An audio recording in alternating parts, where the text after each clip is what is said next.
Good evening and hello, everyone. Welcome to our Stavros Niarchos Foundation Brain Insight Lecture Series. I'm Dr. Diana Lee. I'm the Associate Director of Education and Training Initiatives here at Columbia University's Zuckerman Institute, where we have researchers and talented minds from across the university who come together to transform our understanding of the brain and mind. And we are extremely pleased to continue sharing all of the incredible research basically across all of Columbia's campuses through our public engagement programs focused on the science of the brain, and that especially includes tonight's event.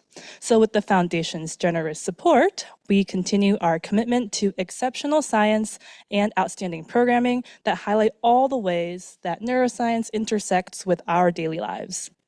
So this series is really special because we have the opportunity to spotlight world-class researchers at the forefront of their field, addressing issues that really deeply impact our community. And we hope that tonight's event will give you a sneak peek, unique view, and leave you inspired by the research taking place on our campus. So closely paired with this series, a lot of you may know, and for the new folks joining us today, is the Stavros Niarchos Foundation Teacher Scholar Program. And that engages a cohort of 24 teachers from across New York City who bring the content inspired by these lectures into their classrooms. And it's a joy to continue welcoming our amazing cohort of teacher scholars to these lectures in person. And it's also really cool to always see so many people tuning in online from across the US and across the world sometimes. And I especially want to thank the Stavros Niarchos Foundation and the foundation members who join us here tonight and for their continued partnership in making the research and the science that happens at the Zuckerman Institute accessible and exciting for all to participate in. So tonight's lecture, I want us to rewind the clock back in time to those very, very first years of our lives. And, we might not remember a lot about those crucial years. If you do, please tell us your secrets. But these years are filled with really impressive and cognitive and social development. So the topic of today's lecture, on the surface might not seem related to Valentine's Day, which happens to be today. But I like to think of Valentine's Day as like a way to highlight all the connections we have with each other. And in that way, I think it's very related actually to tonight's topic. And some of those most fundamental connections we have are with those caregivers who are important in our lives when we are young. And I think it's very fascinating to consider, just in particular, not just the child, you as a young child developing your brain, but also how that role of dynamic environment and the nurture around you can impact that. So we've reached the end of my expertise on the topic, which is why I'm really excited to learn more from our experts who will join me on the stage soon. And we will enjoy presentations from 2 incredible speakers, followed by a conversation between them led by the Zuckerman Institute's own Dr. Katie Insel, who is our host and moderator for today's event. So Dr. Insel is a neuroscientist and postdoctoral research fellow working with Professor Daphna Shohami at the Zuckerman Institute at Columbia. She received her PhD from Harvard University and excitingly, in September 2024, she will join the faculty at Northwestern University as an assistant professor. So Dr. Insel's research focuses on how adolescent brain development shapes motivation, learning, memory, and decision-making. She uses computational and neuroimaging tools to answer these questions, and her research has been funded by the National Institutes of Health and the National Science Foundation. In addition to conducting research, Dr. Insel is committed to scientific outreach, and she has worked with educators, legal scholars, and clinicians to help translate basic science to inform real-world issues affecting youth. So if you're tuning in online, I encourage you to use the Q&A function at the bottom of your screen to submit questions as you listen to tonight's talks.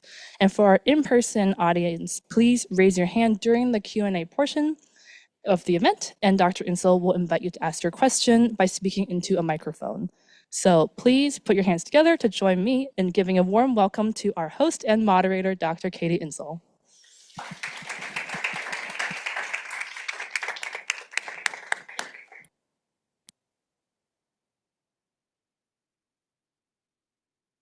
Hello. Hopefully you can hear me now. Great, I'm seeing heads nodding, so I'm going to keep going. So thank you, Diana, so much for those really kind remarks and nice introduction. It's my absolute pleasure to be here today, and it's really an honor and a privilege to host today's speakers. In today's events, we're going to be hearing from Dr. Dani Dumitriu and Dr. Dima Amso, who are two experts that study the role of nurture in early childhood development. So I myself am a developmental scientist, and I'm also a cognitive neuroscientist. And it's really exciting to host these speakers because their work has been really inspirational to me as I start to build my lab and think about how we can translate lab research that's done on basic science into the real world to affect change. So to understand child development, it's really essential that we study the complex ways that the physical and social environments shape early life experiences. And both Dr. Dumitriu and Dr. Amso combine basic cognitive neuroscience approaches and experiments in the lab, even with non-human subjects, but they also do applied work in the clinic and in the field. So this multi-pronged approach to studying child development provides a really rich perspective and helps us understand how the brain really develops in a dynamic and ever-changing world. So both speakers are going to share their unique perspectives on childhood well-being, and they're both going to highlight the really crucial role of caregiver interactions. So they're each going to discuss how nurturing the relationships between caregivers and their children can help support early brain and behavioral development. Today, we're going to learn how we can measure the connections that children form with caregivers, how these relationships can change with age, and how the basic building blocks of cognitive, social, and emotional development really form during these crucial interactions and experiences that children have with their immediate relatives. Okay, so just to give you an overview of how today's going to work, we're going to hear two 15-minute talks, each from each speaker, and then I'm going to moderate a question and answer where we're going to include questions from you in the audience who are here today, but also the online audience who's tuning in on Zoom. So if you've already submitted a question online, thank you. We're really excited to try to address those questions in our discussion. And if you wish to submit a question while the talks are in progress, you can look for the Q&A button on Zoom to submit your questions to the panelists. So let us know if you're a teacher or a student, especially on Zoom when you're submitting those questions. Most of us are mentors, and we're really excited to hear student perspectives. If you happen to be a student in school and you want to share what grade you're in, that's also really fun to hear because we really love to highlight and feature young scientists. Okay, so to get us started, we're going to go ahead and start with our first speaker. And it's my great pleasure to introduce Dr. Dani Dumitriu, who's a physician scientist studying the role of social and emotional connection on the developmental origins of resilience. So Dr. Dumitriu is an assistant professor of pediatrics and psychiatry at the Columbia University Irving Medical Center. There she has worked since 2018 as both a pediatrician and a neuroscientist. Prior to that, she completed her physician scientist training, her pediatric residency, and a pediatric environmental health fellowship at the Icahn School of Medicine at Mount Sinai. It's also worth noting that her work was so remarkable that she was actually the first woman there to secure R01 level independent funding from the National Institutes of Health, which for others who are tuning in who aren't from the science world, that's a really, really big deal. And it's kind of one of the biggest prizes we can get as scientists. So when she's not busy caring for newborns in the Well Baby Nursery, Dr. Dumitriu investigates the mechanisms of individual and social resilience across species as the principal investigator of the DOOR Lab, which stands for the Developmental Origins of Resilience. She's also the director of the Nurture Science Program, the founder and chair of Columbia University's Combo Initiative, and she's also been doing work studying the effect of COVID-19 on mother and baby outcomes. Her goal in her lab and in her medicine is to identify early life predictors of risk and resilience and to develop scalable interventions that really help nudge developmental trajectories towards resilience. So please join me in welcoming Dr. Dumitriu, and please give a nice round of applause for our first speaker tonight.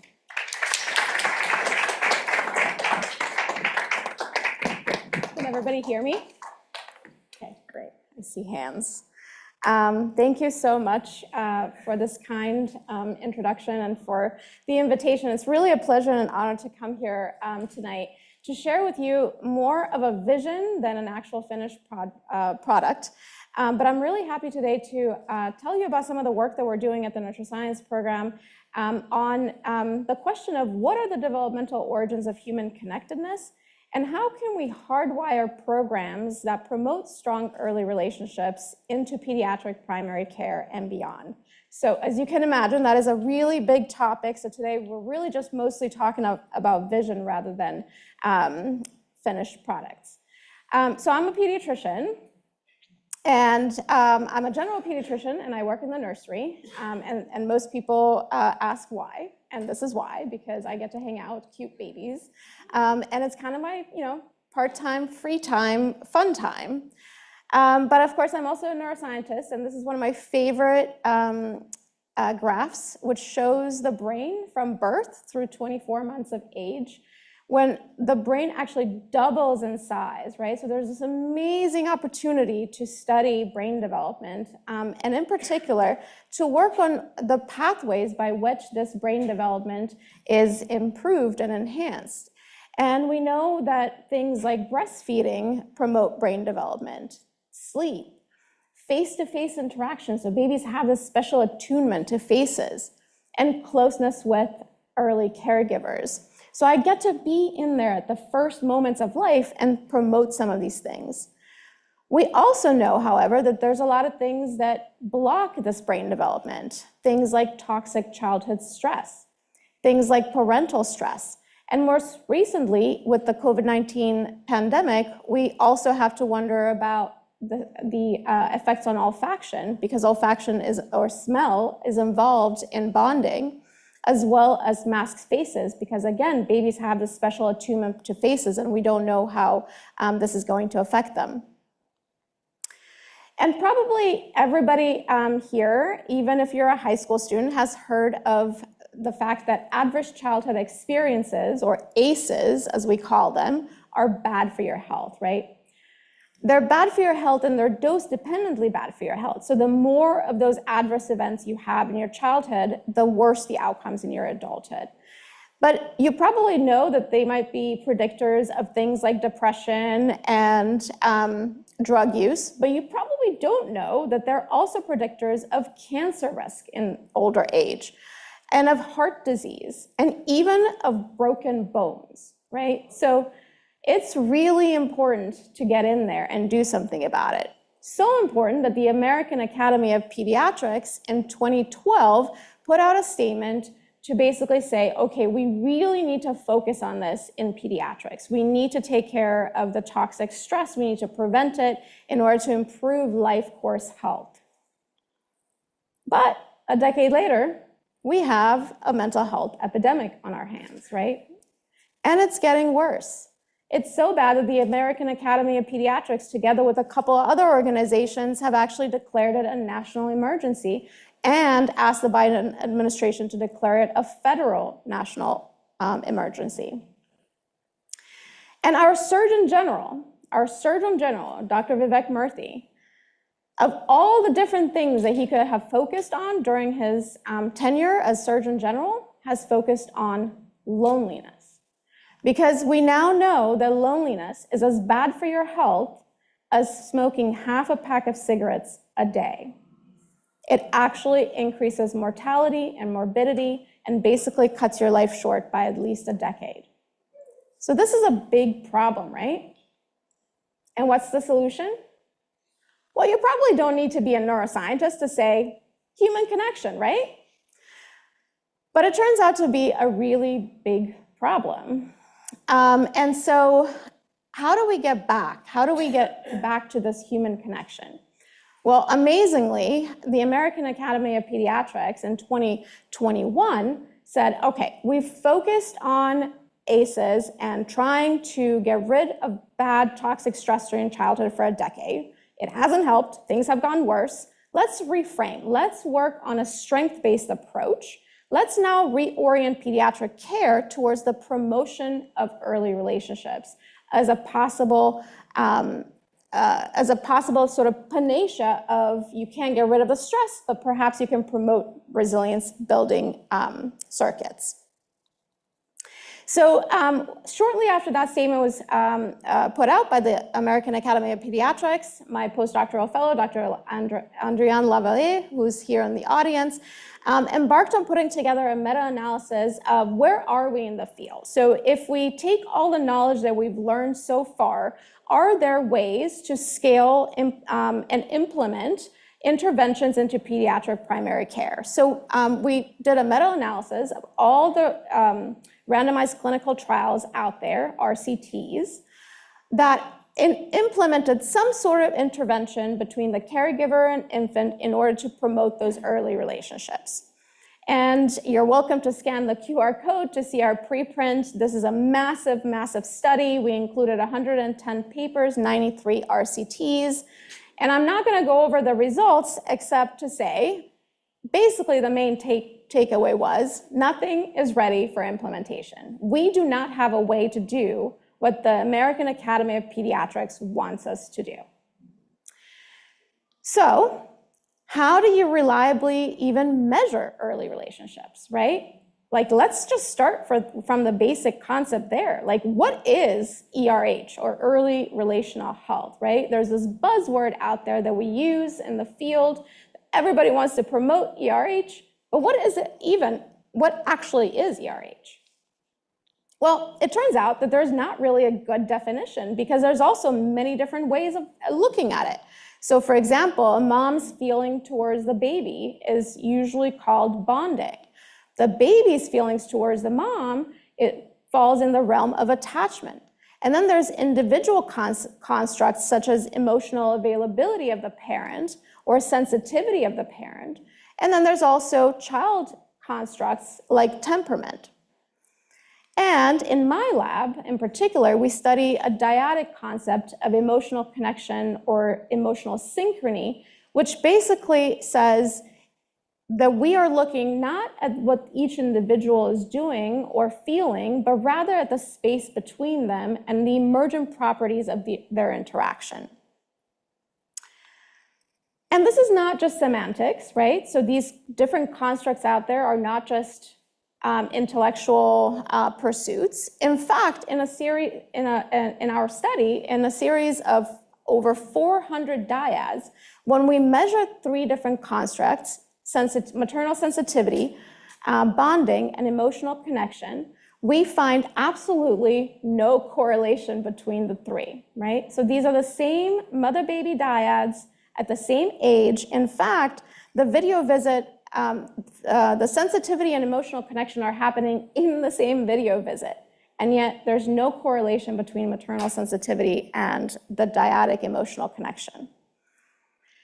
And because of that, we don't know which ERH construct predicts what outcome, right? So we don't know what ERH really is, and we also don't know which pieces of ERH will actually predict the better outcomes.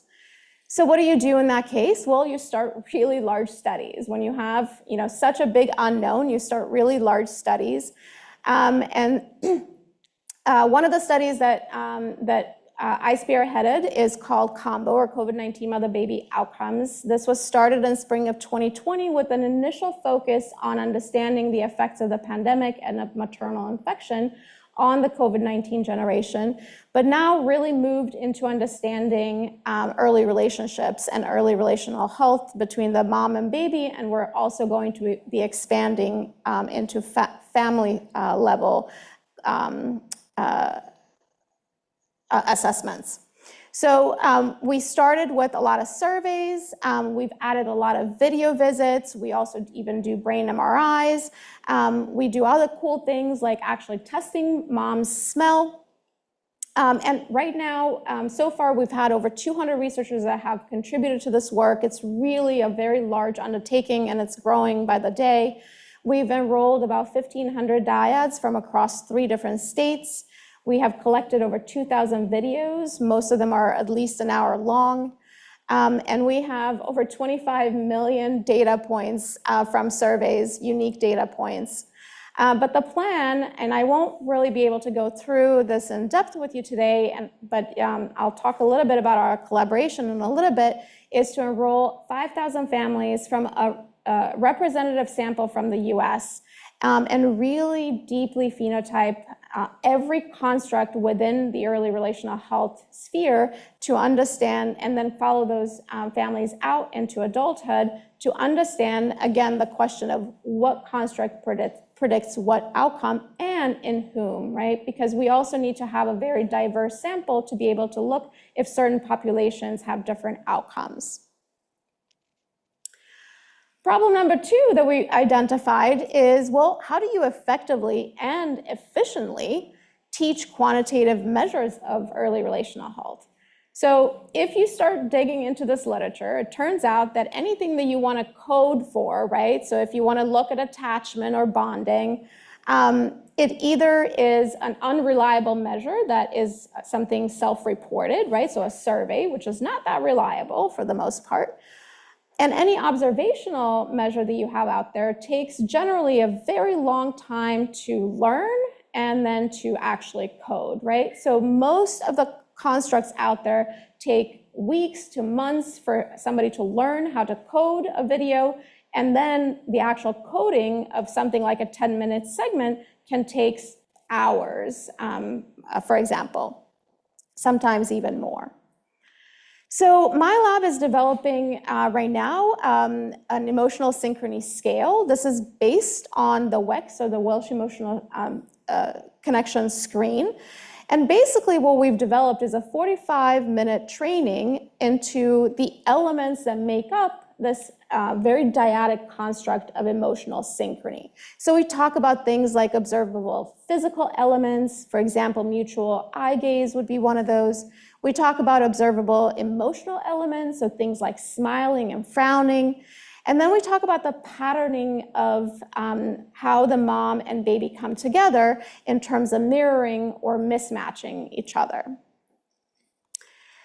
But most importantly, what we do is we show learners a lot of videos of interactions, and we ask them to actually use a slider scale that doesn't have any numbers, and we just ask them to kind of move this dial towards either no emotional connection or high emotional connection. And what we're trying to do there is to kind of remove the prefrontal cortex and really engage this gut feeling. And we do this both before and after training in terms of actually talking about some of these elements. And really amazingly, with just this 45-minute training, the vast majority of people, and we've now trained hundreds of people across many different types of learners, both early childhood as well as people in the lab, early childhood experts, and across many trials of doing this, we find that after just this 45-minute training, you have a very significant increase in the familiarity as well as the comfort level of that individual in observing early relational health or emotional connection. And so, yes, it increases familiarity and comfort. Does it actually increase how well they can score those videos? If you take a coder in my lab and you show them a bunch of videos and you use that slider scale, sorry, that went too fast, you get a nice range of various codes, right? So they'll move that dial in both directions across a range of videos.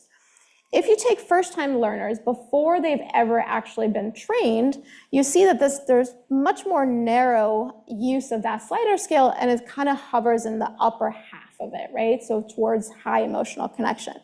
But after just 45 minutes, you see all of a sudden a different trend. All of a sudden you see this much more diversity in how they're scoring. So it's literally that the dynamic range of what they're seeing, they've actually put on new glasses and they can see more in these videos after just 45 minutes. And indeed, if we now measure how well they're rating, so we use in the lab something called inter-rater reliability, which is basically how the scores between two individuals compare. So for publishing, for example, you need at least above a 0.85 to call that high inter-rater reliability. And if you're above 0.9, that means that your two coders basically coded the video the same way. Well, before the learners get this training, you can see that they have virtually no inter-rater reliability with my coders in the lab. But amazingly, after just 45 minutes, all of a sudden, they actually have publishing level inter-rater reliability. Again, they've put on new glasses. They can see things differently than 45 minutes before. Okay, so we have a tool. Problem number 3, how do you now actually implement it into pediatric primary care? How do you implement this observation and promotion of early relational health? Well, the answer is you don't. That would be crazy for us to do. You partner. So we have partnered with Reach Out and Read. And this is my partner, Nikki Shearman, who is the Chief of Research and Innovation at Reach Out and Read.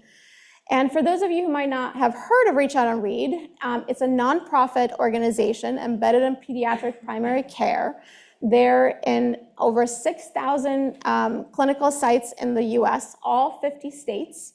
They cover over 40,000 medical providers, so not just pediatricians, but also family doctors, for example. And they serve 4.2 million children annually. They have a model of shared reading. And so this supports the parent and child in early literacy through book sharing and storytelling. But most importantly, they have a infrastructure in place that supports scaling. And very luckily for us, a few years ago, they wrote their next chapter where they basically said, okay, we've now been committed to early literacy for the last 3 decades. We now want to switch into parent-child relationships. So they very purposely want to now shift towards really promoting early relational health. So this was really a perfect partnership. So we have now built this emotional synchrony lens that I showed you. We've built the first version of this as a co-developed pilot training for specifically pediatricians. It involves some didactics, it involves some videos, and again, the slider scale that we use in the lab as well. It has a short video describing these elements that we talked about, as well as videos from actual clinical encounters. And I'm very happy to report that the first pilot has been completed. A total of 249 pediatricians from several states actually have completed this training between June and December of 2023. And in partnership with Duke University, we have also studied the impact of this. So in pre and post surveys from 79 pediatricians, we've learned that over 90% report training gave them valuable knowledge. 86% felt that the training was of the right length, so the 45 minutes that we talked about. 95% reported that, yes, they can actually see themselves as implementing this into clinical practice. We've also, Duke University has also run 7 focus groups to get a little bit more in-depth information, and overall got really positive responses with constructive feedback on the structure and content. And really cool, just this month, we've launched our second pilot where we've redesigned this training in response to the feedback and are now testing the second version. Okay, so that kind of takes care of the pediatrics, although of course this is going to be a long road. But how do you now guide policies? How do you actually take this way beyond pediatrics into multi-sector adoption of practices that promote early relational health? Well, again, you don't as a scientist, but you do join a network of networks. So I am I'm on the steering committee for something called Nurture Connection, which Dr. David Willis, who is a developmental behavioral pediatrician, spearheaded about a year ago. It's a national impact network committed to the promotion of early relational health, to basically share and amplify emergent knowledge. It's basically a hub. It connects field leaders to each other and encourages collaborations. and also really importantly supports family engagement and family partnership to have their voices at the center of what we're actually going to promote and how this movement is going to move forward.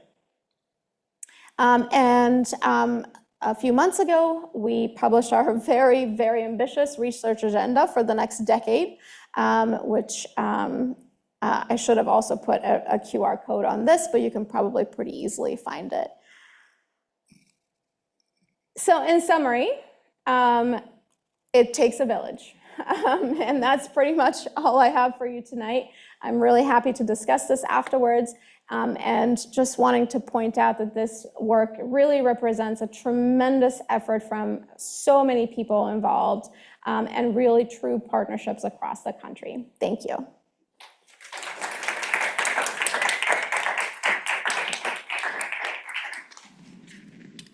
Thank you so much for that really exciting and inspiring talk. It's always really wonderful to see how team science can emerge to really push the science from the lab into the field with direct intervention. So thank you, Dr. Demetrio. So for folks who are on Zoom, if you have a question, just remember you can submit to the Q&A. For folks in the audience, I'm going to have you hold questions for our discussion after our next speaker. And that brings us to Dr. Dima Amso. So it is a great pleasure to introduce Dr. Amso, who is both a psychologist and a developmental cognitive neuroscientist. Her work specializes on the importance of nurture in early life and how nurture can affect basic building blocks of cognitive development. So Dr. Amso is a professor of psychology in the Department of Psychology at Columbia University. She holds a bachelor's of science in psychology from Tufts University. Prior to coming to Columbia, she did training at Cornell University. She did a PhD in psychology at NYU. And she's also served on the faculty at Weill Cornell Medical College before joining the faculty at Brown in 2010. And then recently we got lucky to have her join us here at Columbia in 2020.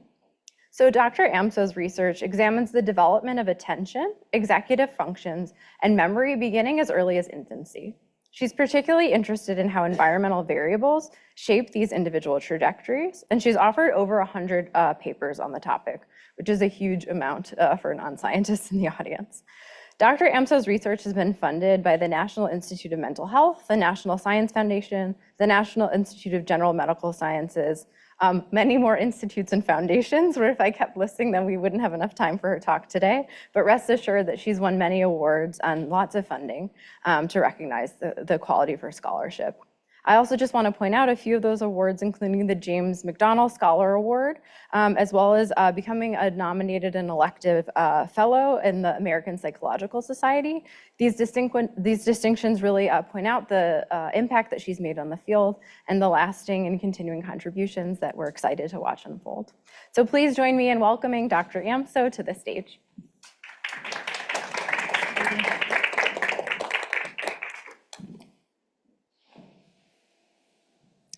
Hi, everybody.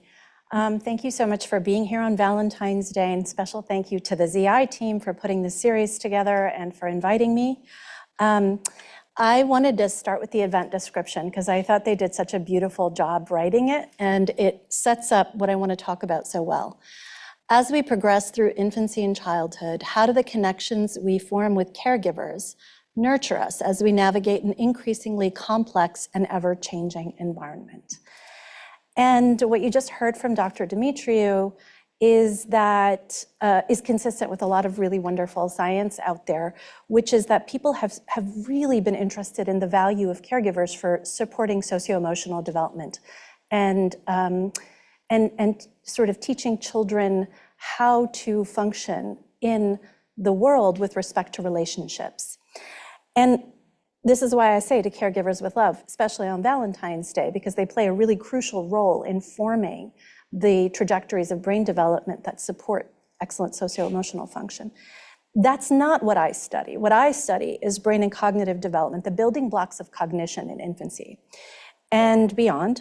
And that means that I try to understand how attention and learning and memory systems develop.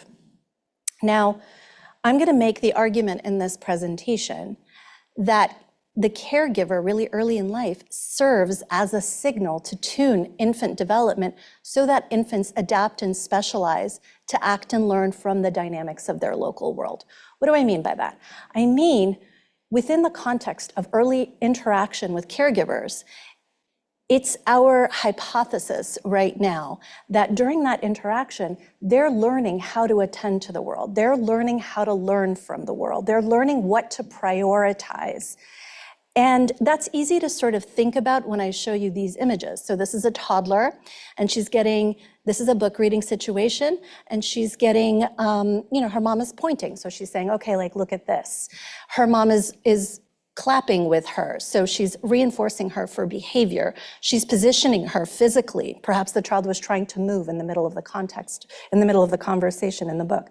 It's harder to see how caregivers might be shaping or tuning infant development to their local environment when you look at really early postnatal life. It's harder to see because they're kind of, their skills, the infant skills their toolbox is kind of a sparse toolbox. They're not walking, they're not talking, they don't really understand language in the first few months. And so how do we go from this newborn period, right, where you have this creature who basically, they sleep 18 to 20 hours a day, they haven't learned to locomote, but then all of a sudden, just a few months later, they've learned more than really they're ever going to learn again in their lifetimes. The amount of learning and change that happens, they learn how to locomote, not in one, but in two ways. Imagine if I told you you had to learn how to walk in a different way, and then in 6 months, you're going to do it again. They learn not one, often they learn the words from multiple languages, right? This is all happening at the same time. And these, thinking about how they are doing this is sort of what keeps me up at night. So my big question is, how does all of this happen? And of course, there are going to be a lot of influences, a lot of nurture that make this level of brain and cognitive development happen. One of the things that we've become really interested in, one, is how this learning might be embedded in these early interactions. And so what I'm going to try to convince you of today is that through these early interactions and through studying the moment-to-moment dynamics in these early interactions between the baby and the mom, we can understand how infants learn so much early in postnatal life. And I'll also argue that what they're doing is they're adapting to the most ubiquitous source of information in their world, which is that caregiver. So if that caregiver is somebody who promotes a lot of, acting through reinforcement, they're going to learn to act in response to reinforcement. If that caregiver prefers exploration, they're going to learn that they're going to get that feedback when they're super exploratory. And so the idea is to sort of study the interaction, study the caregiver, and study the infant response in the most minute detail, and then try from there to understand whether it's supporting infants adapting to learn in ways that might help us understand what every teacher knows, which is that students don't all use the same strategies in the classroom. They all learn differently. And the question is, what are the foundations of how we prioritize our learning systems and our memory systems and our attention systems?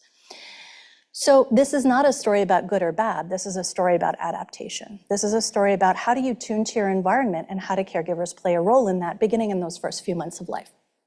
So to study this, we're working on several projects across the globe. Here in New York City, actually, I put a study here, the combo study with Dani, so I wanted to sort of make sure I gave Dani a shout out. And right now in Malawi and South Africa, we're doing very similar work. We're really interested in understanding what we can see in the moment-to-moment dynamics of caregiver behaviors across different contexts that might be tuning the infant brain for attention and learning in its own world. And so I'm going to tell you, today I'm only going to share data from one study. Today I'm going to show you some data from a site with our collaborators at the University of Cape Town. And the study is called the Kula study, which means growth. Today I'm presenting work from Christy Donalds and the South Africa team who've done the data collection, Laurel Gabbard-Durnham from Northeastern, who's done the EEG work, Steve Williams and Niall Burke, who've done the work on the MRI, and then my own team, who's done the work on the parent-child interaction. I have to highlight all these people because it's such a gargantuan effort. And so what happens in this study? It's a large effort with the primary aim of understanding the emergence of executive functions from 0 to 1,000 days. That is, how are we showing such massive cognitive developmental change in this time frame? And so as part of this effort, there are about 600 mother-baby dyads that were recruited prenatally to participate in the longitudinal data collection. And today I'm going to tell you only about the first 2 time points, so in the 3 to 6 month old range. And in addition to what I'm going to talk about, which is the parent-child interaction, EEG, MRI, we also get tons of information about the families, the demographics of the families. We get information from the microbiome. And we sort of have a longitudinal relationship with these families. They're a part of the community that we work with.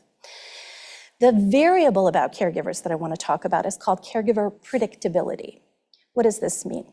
It means during dyadic interaction, moment to moment, is the caregiver behavior predictable to the baby? That is, as the baby is learning from the caregiver, as they're interacting, as they're naturalistically playing, can the infant predict what actions and vocalizations the caregiver is going to do next?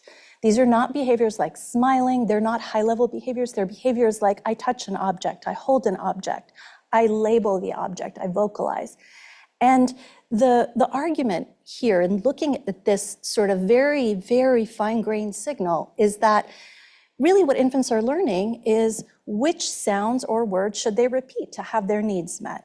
Which actions provide greater positive reinforcement? Which ones do they do that should be avoided? Which spaces are safe to crawl into? How do they interact with social agents? In order to make any of these decisions, in order to learn how to function in the world that they're growing up in, they need the constant sort of structured information content that's coming in from this primary source of information that they have. And this caregiver predictability is something that indeed has been studied across the globe and in different species, and it's been found to be a really important source of information. In our own data, this is just evidence that infants' learning systems are sensitive to the variability in maternal predictability. Now, everybody in this sample is a mom, so at some points you'll hear me say maternal. Happens to be the case that the caregivers in this sample are mothers. And so what we see is that high caregiver unpredictability means that you'll see differences in regions of the brain that are involved in learning from prediction or prediction error. This is just a demonstration that we're really interested in making sure that this signal is the signal that we should be looking at. As I said, this maternal predictability or unpredictability, because it's going to be on a continuum from highly predictable transitions in behavior to highly unpredictable, has been shown to be a valuable signal for development across species, and it's been shown to be important for cognitive development. So this signal itself has been well studied. Our question is why? Can we watch how the brain develops in response to variability in this signal? So we are studying those dynamics, and specifically on how caregiver behavior is shaping pathways early in infant perceptual and cognitive systems, with the idea that development is progressive specialization. When infants are young, when they're 2 months, say, the idea is that they can process information from all sorts of communities of people. They can process information from different languages, and as they get older, they progressively specialize. They tune for their own environment. For example, they can hear the sounds of non-native languages at 3 and 6 months. By 9 months, they can't hear those sounds anymore. It's not a bad thing. It just suggests they're tuning their development to their own world so that they can function well in it. That's called perceptual narrowing. So this is the vein in which we're doing this work. So this caregiver predictability signal, how do we measure it? How do we measure moment-to-moment predictability in maternal sequential behavior during play? Families come into the lab and the parents and infants interact while we record on video. And then my amazing team sits and actually codes every single maternal behavior that they make in a 5 to 10 minute video. It takes 6 hours sometimes to code a single video to get to this level of precision. And then what we do is we calculate, as you go from one behavior to the next, how predictable is the next thing that you do. And we can calculate maternal predictability or unpredictability from that. And at the same time, we're also coding information about infant looking at the mother. So how is the infant attending to the caregiver as a function of this particular signal? Or how are they shifting away, for that matter? Because that's what I'm going to tell you about. Do they learn to focus their attention or to look for information elsewhere based on this signal? So let's look at some data. This is a normative range of behavior. We have moms who are highly predictable, so they would be down here, and moms who are unpredictable in their sequence of behaviors, so they would be over here. In our sample, this is not associated with mental health or socioeconomic status. I'm sure that there are differences in maternal experience that promote more or less predictability at different times. We're working on finding out exactly what that source is, but it's nothing here that falls into the category of maternal depression or differences in socioeconomic status. So for me, this is normative variability in parent-child interaction. And so the first data point I'm going to show you is that this variability impacts how infants learn to attend to the world in order to optimize their learning from it. So the data indicate that infants adapt their shifts of visual attention to fit the caregiver predictability. So I'm going to show you the data, but I'll tell you the answer, the answer to the puzzle first. So the more unpredictable your mom, the more likely that you are going to make many shifts of eye movements on and off the caregiver. That is, if the source of information you're looking at is not all that predictable, it's natural for a system to sort of change the way it orients attention to gather as much information as possible. In the same age group, if the mom is highly predictable, what they do is they focus their attention on her. There's no reason to go elsewhere. And that looks something like this. So these are 2, 3, 4, 5, and 6-month-olds. Everybody increases their shifts of visual attention, suggesting it's a bit of a mature pattern because infants sort of, their eye movements develop in this time frame. But you see that in the case of moms who are unpredictable, the baby's eye movement shifts are more numerous at every single age. And this is, again, this is an adaptive, I see it as an adaptive strategy. They're trying to learn as much as they can from the world, and the structure that they're looking at is not as structured as they need it to be getting that information. Now, the way I would say this is infants adapt visual attention behavior to fit caregiver learnability. If they're not getting a learning signal, they're going to shift and they're going to try to find the information elsewhere. This is not a just in the moment dynamic. We actually see that visual brain function reflects these patterns. So if the caregiver is interacting with you in ways that make you sort of adapt by shifting your attention and then shifting back to them a lot, what you're doing is you're basically driving the development of visual attention because this is the age range in which it develops. There's a challenge in the environment that is then driving this developmental course. And so in doing that, what we did was ask whether this is having an impact on basic visual function. So if it's just a moment-to-moment, behavior that's not really impacting visual function or visual development, then we shouldn't see any differences in visual function as a result of these shifts in visual attention. But what we find is the opposite. So this is a VEP, this is an EEG data collection where you actually just collect brain function at the scalp, and here we're looking at the visual system. This is the adult pattern. So in the adult pattern, you show them this checkerboard, and the visual processing takes about 100 milliseconds where you see this peak, and then it goes down. So this is the adult pattern. With around 3 months, in all of our groups, except the ones with unpredictable moms who shift visual attention, that adaptive strategy I talked about, they're about 125 milliseconds, which is about what happens at the 3-month range, and then ultimately they'll shift over as they grow and mature to be closer to 100 milliseconds. But actually with unpredictable caregivers and infants who do more of this visual attention orienting shifts to accommodate information gathering, you actually see visual function look more mature earlier in that age group. So it's sort of almost like an adaptive acceleration of the development so that they can gather information in the world. And this part I'm shooting from the hip, so that we see the types of massive amounts of change that we see in that first postnatal year, right? You have to accommodate the world that you live in order to gather that much information and show that much developmental change. This is another data point beyond visual attention. This is behavior. So this is an algorithm called Open Pose, where we're looking at whether infants initiate interaction with a caregiver. And what we find is something very similar to what I just showed you with visual attention. The higher the maternal unpredictability during these dyadic interactions, the less you're seeing infants initiate interaction. As I said before, you want that reinforcement from the world. You want to know that you can predict something. And so if you have an unpredictable caregiver, it's the case that you're seeing them initiate that less, perhaps because they're not able to predict what the response is going to be.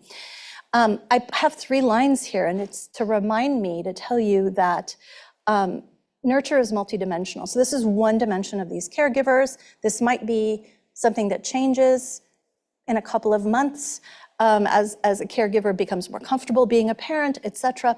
But there are other dimensions. And so these lines represent maternal postnatal depression, which is common in the postpartum period.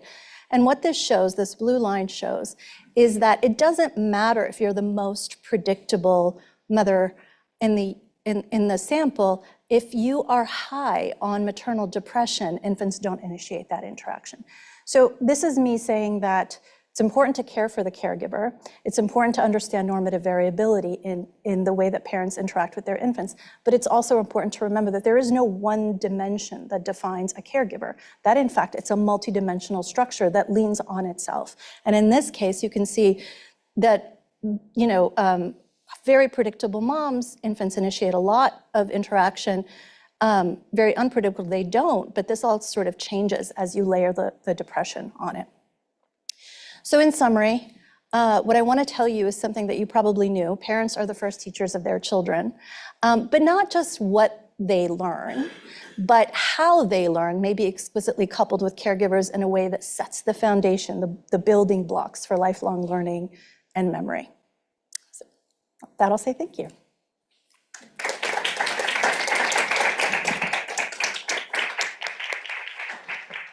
Thank you so much, Dr. Amso, for that really exciting talk. So now I'm going to welcome the speakers for our moderated conversation. For the audience, if you have a question, we have someone who's going to run a mic. So please wait for the mic to come so we can make sure that the folks on Zoom can hear you. I'm going to get us kind of kicked off while the audience sort of comes up with questions, and we can wait for some more Q&A to come in online. I think one thing that's so exciting about the work that you're both doing is there's these tremendous data streams and data flows. And I study learning at a later lifespan, and we think about learning as a continuous thing throughout the life course. But what's really striking about infants is that there's these low-level sensory features that seem really monumental in helping them discover who they are, how they act on the world, and the relationships they have. And what I can see in the work that you've shown today, in hints of it, is that not only are you measuring these things, but your labs have actually built novel tools and methods to be even able to kind of quantify and measure these processes. And so I'd just love to hear from both of you a little bit. Dr. Demetrio, especially, you kind of alluded to olfaction, but I think of kind of these sensory signals that as adults we might not even pay attention to, or we just encode them so automatically that we go on with our lives. I'd love to hear more about sort of how you stumbled upon olfaction as a crucial signal, and what are the tools that you've done to kind of build the processes to measure it. Well, first I want to say that it's really interesting that we're on exactly opposite sides of the spectrum in terms of measuring these interactions, because we're trying to do it in as quick as possible, right? So just, a few minutes. In fact, we've shown that you just need about 10 to 30 seconds to understand this emotional synchrony, whereas Dima's team, takes 6 hours, I think you mentioned. So absolutely, there's so many signals, and I think all of the sensory systems are incredibly important to babies, right? We, in the nursery, really try to get a lot of skin to skin, right? So that's the touch sensation. Olfaction has been shown in both humans and rodents and other animal models to be important to that early bonding. Interestingly, however, in our data, and it's not yet published, but it is under peer review, we're not seeing that a loss of olfaction due to COVID affects bonding. We're, if anything, seeing an opposite trend, which is kind of interesting. There might be some sort of compensation. And then, of course, there is sound and even taste. Babies can actually crawl up to a breast just by sort of taste and smell.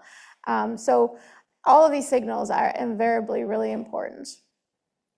So Dr. Amso, I'd love to extend this into the work that you're doing.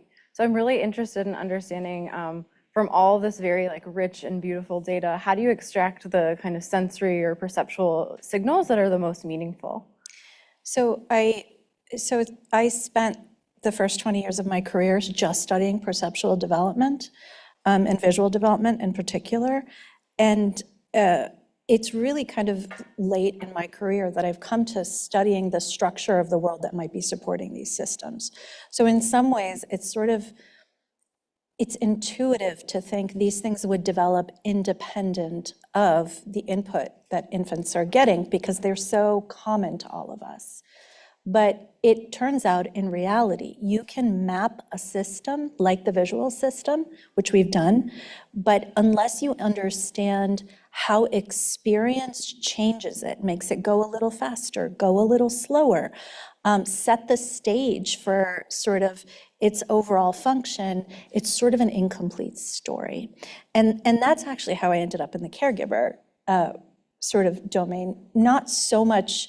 And I do think we're studying this a little bit differently, but I think we're studying it differently because we have different questions. So for me, this is a way to answer the question that I love, which is how are you changing so dramatically in this early period? What kind of information is valuable? What kind of information is redundant?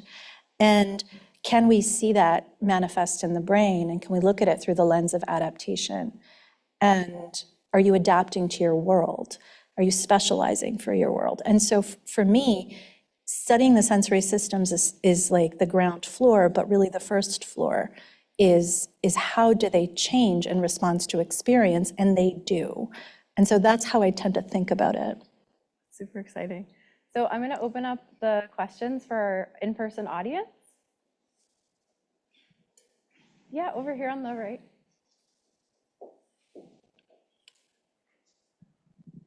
Oh, sorry, I didn't know. Oh, okay.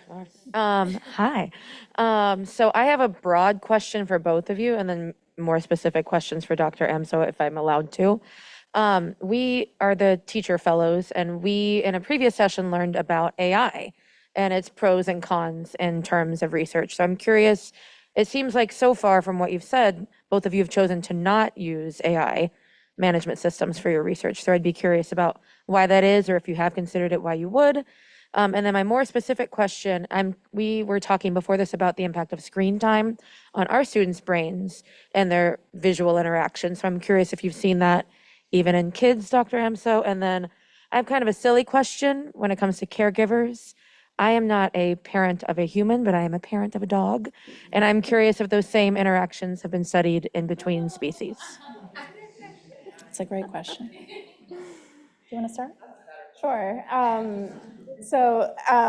The first question, there was a lot to unpack there, and I got stuck with the animals because I get really excited about pets. But the animal question is, I think, really up your alley because a lot of the things that we both talked about have indeed been studied in animals. There is some canine cognition work, believe it or not. I'd have to look and see the details of whether it's interaction. But Dani's team has an entire animal lab that looks at like interactions in rodents because, well, I can tell your story, but you can tell your story. Well, and actually I was going to mention that you put up a paper up there from Tali Baram's group that very beautifully showed that this unpredictability actually goes across rodents and humans in terms of early life maternal care. to lead to worse neurodevelopmental outcomes in the offspring. So it definitely does cross species. What were the first two questions, though? I'm sorry. AI, yes, AI, really important question. Actually, we both use AI. So Dima showed one little video of the open pose. We in my lab also try to do that to try to understand what are these features, these elements of emotional connection that are emotional synchrony that are the most the ones that are intuitive to a human being, right? Because we can teach somebody to see them so easily and so quickly. But it turns out that when we're trying to actually understand which features are most important, it's not that simple. Mutual eye gaze is definitely really important, but doesn't explain the whole variability in our sample. So there's definitely other signals, and we're trying to use AI to pick up those signals. And then in terms of screen time, this is kind of the crux of this whole generation, and most of us in the field believe that that is what's causing a lot, perhaps not all, but a lot of the crisis of connection or disconnect and loneliness. And in particular, we both talked about the importance of that dyadic interaction early in life, right? Babies are born with this special attunement. Babies are supposed to get a lot of face-to-face time. Babies are supposed to kind of be right here and hear a sing-songy voice like this, right? That's called parentese. It actually promotes brain development. But often you see, parents kind of on their screen, and they might, even breastfeed, but still be on the screen, right? And so they're missing out on a lot of the input, not just from the children themselves being on screens, but also in this very early critical period that requires a lot of social interaction for the social development, or at least that is the hypothesis that we're investigating longitudinally. Yeah, this is, I like the way you said that, because when people think about screens, they think the screens are doing something bad. And that sometimes it's really about the content. The data suggests it's about the content in like the 2 to 3 year phase. I actually genuinely believe what I'm about to say is true, and it's not a spoof. Like, SpongeBob is not good for your kids. Somebody did this study, and I think Dora was okay. And so there is a lot of work that suggests content is really important. But to Dani's point, what you can't study is the omission. What you don't, so it's not that they would drive worse visual systems. It's that what are you doing when you're looking at them?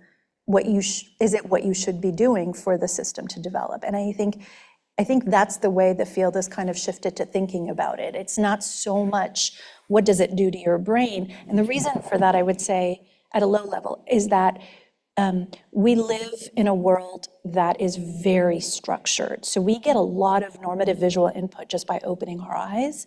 And so it seems unlikely that a little bit of screen time is going to change that dramatically. There's actually some nice attention work. If you're a video game player, they actually have incredible attention skills.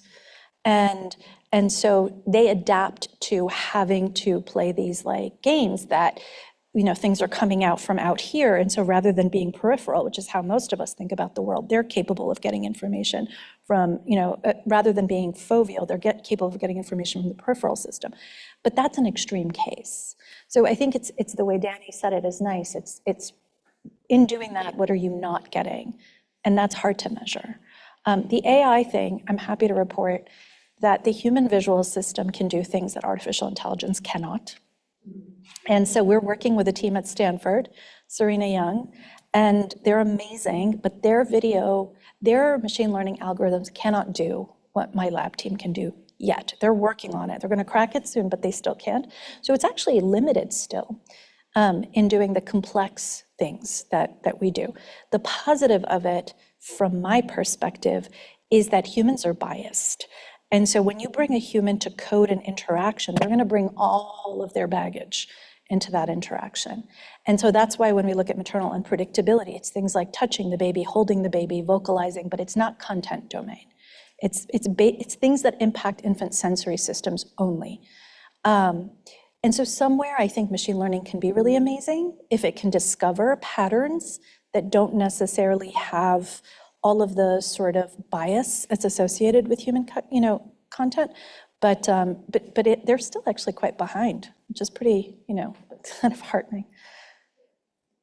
Thank you for those really exciting answers. I'm going to switch us to a question from our online audience. So a lot of the folks online are asking about brain processes, and a big question that keeps coming up is, what is neuroplasticity? Dani, you alluded to critical periods, and the online audience is very curious. Are there crucial windows in development that are important for intervention? So essentially, are there ages where if you teach a parent to be more predictable, or if you try to kind of work on the connection between dyads between the infant and the caretaker, are there kind of critical windows or sensitive windows that are the best for these types of interventions? I'll just say briefly, I want to highlight again that I think this is all normative variability.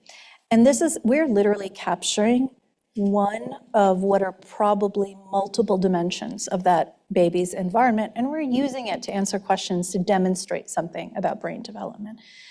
Is it the case that we think, based on this type of data, you should intervene? I would say, honestly, no. I think there are lots of reasons why people are the way that they are, and it works for them. And messing with that could mess with other things that we didn't measure. Now, there is good work from the animal models that, and also some from human data that show that in the US anyway, maternal unpredictability is associated with depression. Now, in that case, do I want to play with the maternal unpredictability? Do I want to make sure the moms get the care that they need, or resource restriction? So in animal models, if you restrict the resources that the dam has, then she gets stressed out and she becomes really unpredictable with her pups. That's not what we see in our sample. What we see is it's not related to those things. And so I think that's why it's important to study these things globally, because you're going to get different answers. And so that's just me sort of saying, I think what we're seeing in our data is really normative variability, and nothing that I would say suggests an intervention of any kind is warranted. The other question is that brain development does have times when the baby, the organism, is changing most rapidly in response to experience. And rather than thinking about those times as windows that open and close, think about them as times when they need to learn something, and then they pick up as much information as they can, and then they're kind of saturated on that. They've gotten the experience that they need, and so now that system sort of stops learning that information. And we know that because it's not that you cannot learn, say, after a sensitive period closes. You can, it's just you cannot learn at the same rate. And so that's something to keep in mind about plasticity, is that it never really stops. It's a time when most of that change is happening. Does not mean that before or after it, no change is possible. I agree with pretty much everything you said, although I'm in the business of intervening, so I'll add a couple of things. The working model in my lab is that there's sort of two separate circuits. At some level they interact, but most likely they're orthogonal. And we sort of think of this individual circuit, individual resilience circuit, or self-regulatory process. And then we think of this social resiliency circuit, or what kind of grows up to be the buzzword in the field is co-regulation. You probably have heard that a lot in child developmental, especially in popular child developmental articles. And we think about those circuits as different, and also in terms of their developmental critical periods as being different. So the co-regulatory process, or the social process, I think starts basically even before birth, right? And so this very special attunement to and requirement for the nurture of a caregiver is sort of kind of built in evolutionarily, right? That we kind of take in those signals much more. And then the self-regulatory processes don't even come online the first few months, right? So the reason I teach my parents not to try to sleep train a baby is because they don't have those associative processes online yet. And so it's kind of pointless. They're just stressing the baby out the first few months if they try to sleep train them. So I do think that there are critical periods to intervene at, and in my actual clinical practice, I talk to my parents about that, the first couple of months, we call that the fourth trimester. We really want a lot of that nurture to happen. Don't let the baby cry. But then after the first few months, do let the baby cry sometimes because we need them to learn self-soothing and that self-regulation process. Great, thank you. I'm going to open it up to the audience again for a question. Yeah, just wait 1 second for the mic.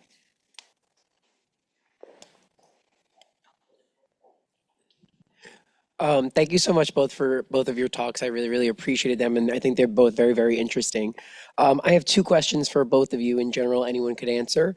One is, you can imagine, right, that I hear about these studies that are going on all the way to 36 months, right, and that you're working with this one mother or caregiver in this instance.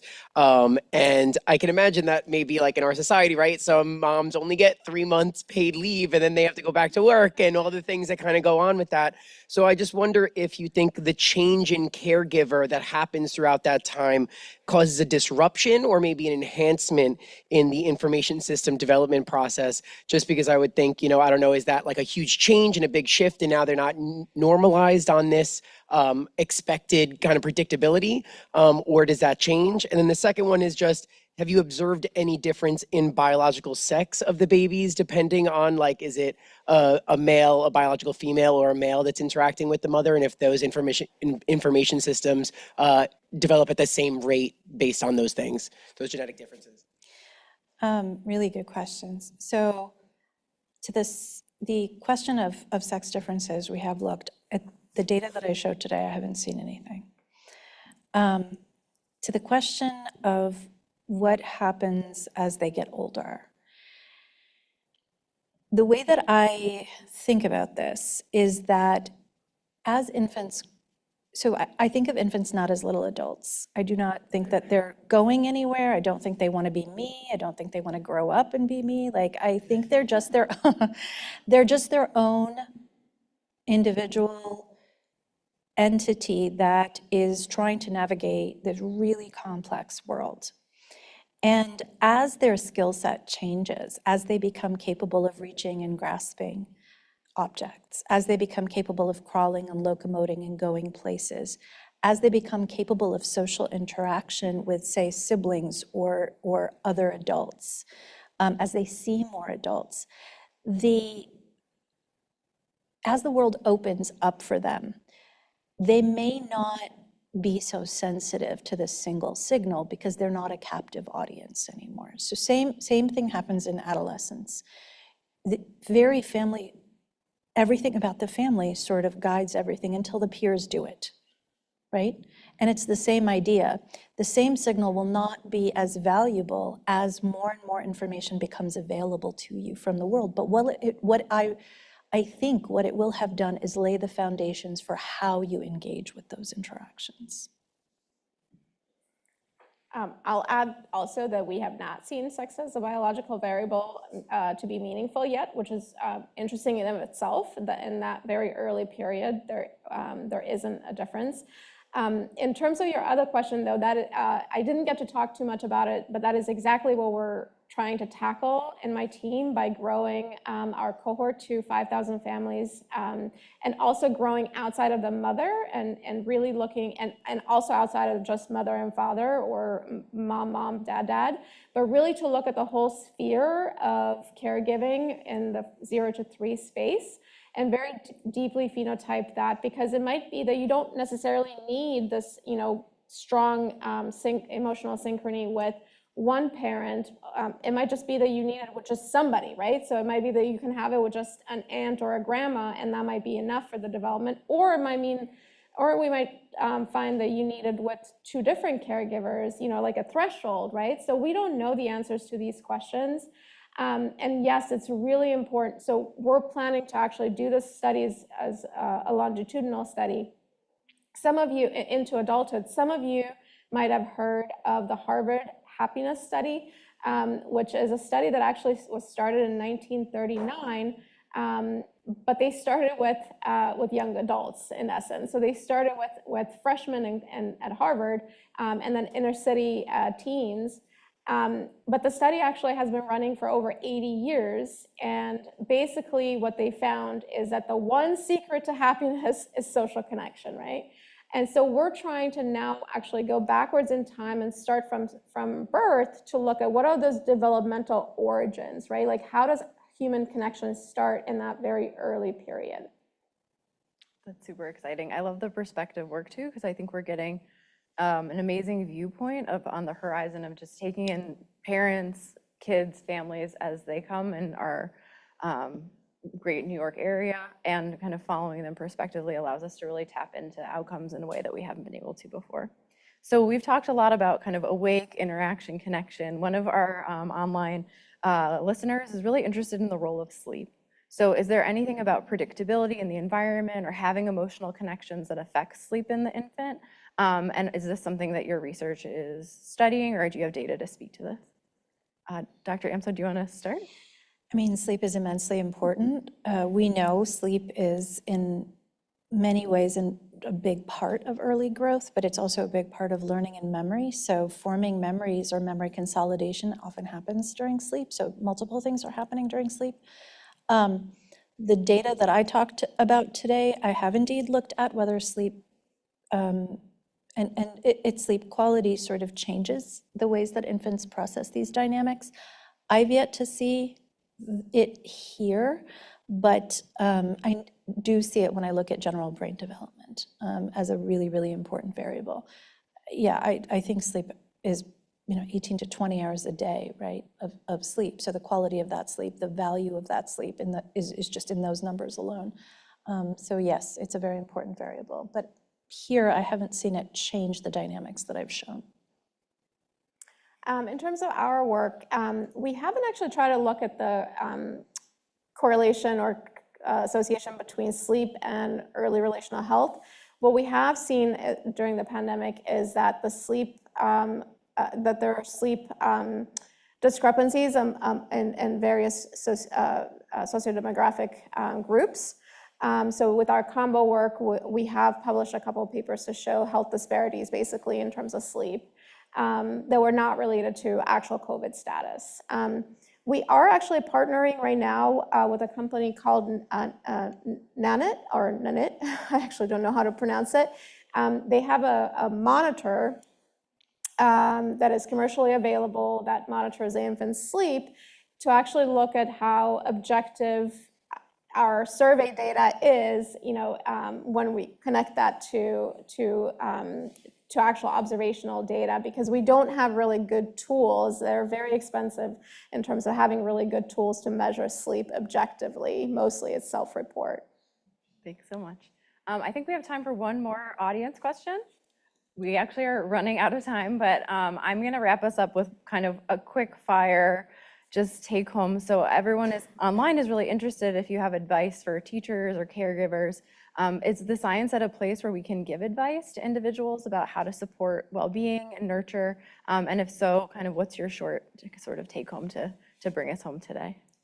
Especially to teachers, I do have a really, really important one. When I was a kid, I grew up in Europe actually, there were breaks. There were breaks so long in the middle of the school that like my lunch was an hour and 20 minutes. We would have 20 minutes breaks between classes. We played cards during breaks. So please figure out a way how to give these kids breaks. And that's number one. And number two, face-to-face time is really important. We spend most of our time looking, towards one side of the room. Put kids face-to-face and let them just enjoy that moment together. Dr. Amso, we were getting. I don't have anything as good as breaks, but I would say what I've learned is that first we've known for a long time that there are lots of ways. There are multiple learning and memory systems in the brain, and it seems different people prioritize them differently. And so it's preaching to the choir for me to say that as teachers, you know, and as a teacher myself, it's really important to not just meet children where they are, but to also assess them using the ways in which they can excel, or at least show you their knowledge. And that is brain science, right? Like, we don't all do things in exactly the same way, and perhaps it does have something to do with how we lay the foundations of learning and memory, but in any case, that's something that I've always felt was really important to keep in mind as a teacher. Well, thank you for those lasting words, and thank you to our audience, both in person and online. There is a short survey that's in the Zoom link. If you can fill it out, we would be eternally grateful. And for those who are here in person, we'll send you an email to follow up. Just one last time, please join me in giving our speakers a warm round of applause.